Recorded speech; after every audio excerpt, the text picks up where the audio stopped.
ஓப்பனிங்கில் கிராமத்தில் சின்ன வயசு தனுஷோட அப்பா அம்மாவும் டவுனுக்கு போகிறேன்னு சொல்லிட்டு போகிறாங்க. 2 நாள் ஆகியும் திரும்பி வரவே இல்லை. தனுஷ், சந்தீப் கிஷான், காளிதாஸ் அப்புறம் துஷாரா எல்லாரும் ஊர் பூசாரிகிட்ட ஹெல்ப் கேட்குறாங்க. நைட்டில் பூசாரி தனுஷோட தங்கச்சி விற்க பிளான் பண்ணுறான். தனுஷ் பூசாரியை வெட்டிடுறாரு. 4 பேரும் செல்வராகவனுக்கே தெரியாமல் லாரி ஏறி சென்னைக்கு வராங்க. செல்வராகவன் ஹெல்ப்பில் சென்னையில் வேலை செய்கிறாங்க. பல வருஷத்துக்கு அப்புறம் தனுஷ் ஒரு ஃபாஸ்ட் ஃபுட் கடை நடத்திட்டு இருக்காரு. 2 தம்பியும் ஹெல்ப் பண்ணிட்டு இருக்காங்க. சந்தீப் கிஷான் அபர்ணா பாலமுரளிக்கும் ஒரு லவ். ஆனாலும் பொறுப்பே இல்லாமல் பார் கேர்ள்ஸும் சுட்டிகிட்டு இருக்கான்.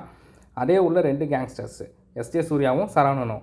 எஸ்ஜே சூர்யாவோட அப்பாவை சரவணன் கொண்டதுனால ஒரு பகை இருக்குது. இதே ஊருக்கு டிரான்ஸ்ஃபர் ஆகி வர போலீஸ் பிரகாஷ் ராஜுக்கு இதே ஏரியா ரவுடிஸ் தான் எஸ்ஐயா இருந்த அப்பாவை கொண்டாங்க. அதனால் இந்த ஏரியாவை க்ளீன் பண்ணுற பொறுப்பு இருக்குதுன்னு இவங்க 2 பேருக்கும் பிரச்சனை உருவாக்க எஸ்ஜே சூர்யா சரவணனோட பையனை போட்டு தள்ள பாருக்கு ஆள் அனுப்ப, அதே பால் இருக்கிற சந்தீப் கிஷான் சரவணன் பையனை அடித்து மண்டையை உடைக்கிறான். இது சரவணனுக்கு தெரிஞ்சு பிரச்சனையை ஆஃப் பண்ண தனுஷும் அவரோட பிரதர்ஸும் சேர்ந்து சரவணனை போட்டு தள்ளுறாங்க. இந்த விஷயம் எஸ்ஜே சூர்யாவுக்கு தெரிஞ்சு தனுஷை தன் கூட வேலை செய்ய சொல்கிறாரு. நான் வரலன்னு விலகிறாரு. இதனால் எஸ்ஜே சூர்யா தனுஷை போட பிளான் பண்ணுறான். பிளான் சொதப்பவும் தந்திரமாக சந்தீப் கிஷானையும் காளிதாஸையும் வேலைக்கு சேர்த்துட்டு தனுஷ்க்கு எதிராக திருப்பி விடுறான்.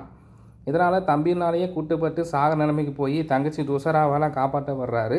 இவருக்கு ஹெல்ப் பண்ண செல்வராகவனையும் எஸ்ஜே சூர்யா கொண்டுடுறான். கோவத்தில் இருக்கிற தனுஷ்கிட்ட பிரகாஷ் ராஜ் டீல் பேசி எஸ்ஜே சூர்யா குரூப்பை முடிச்சு விட்டா உனக்கு பணமும் புது அடையாளமும் தரேன்னு சொல்லவும் 2 பேருக்கும் காம்ப்ரமைஸ் பேசுகிற மாதிரி பேசி அப்புறம் நடக்கிற செலிப்ரேஷனில் துஷாரா காளிதாஸை கொலை பண்ணவும், அப்புறம் நடக்கிற ஃபைட்டில் எஸ்ஜே சூர்யாவை எரித்து சந்தீப் கிஷானையும் கொன்று பிரகாஷ் ராஜ் கண்ணில் படாமல் தனுஷ் தங்கச்சியை கூட்டிகிட்டு ஊரை விட்டு போகிறாங்க.